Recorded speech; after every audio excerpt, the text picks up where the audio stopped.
Katika video hii nitakwenda kuonyesha jinsi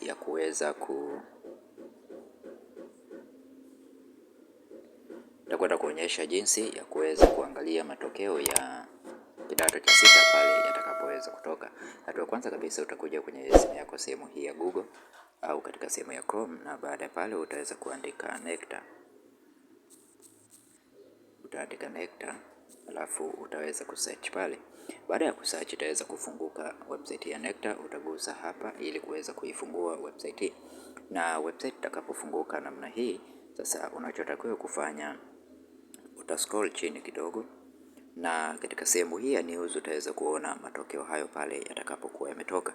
Lakini pia njia nyingine, utagusa hivi vidoti vitatu hapa juu, na baada ya hapo utagusa katika sehemu hii ya result, then utakuja kwenye matokeo ya kidato cha sita ambayo ni ACSEE, Advanced Certificate for Secondary Examination Education.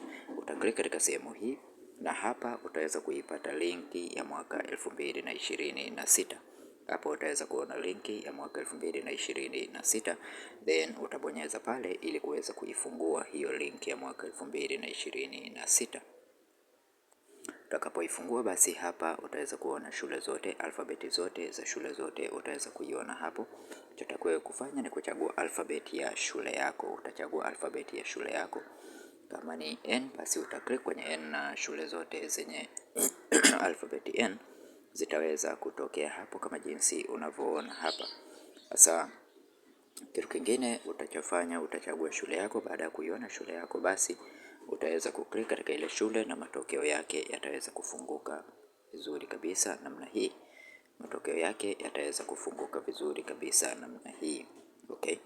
Sasa kama ni mara yako ya kwanza kuingia katika channel hii ya Feaboy, tafadhali bonyeza neno subscribe, like video hii na share video hii kwa wengine wengi zaidi.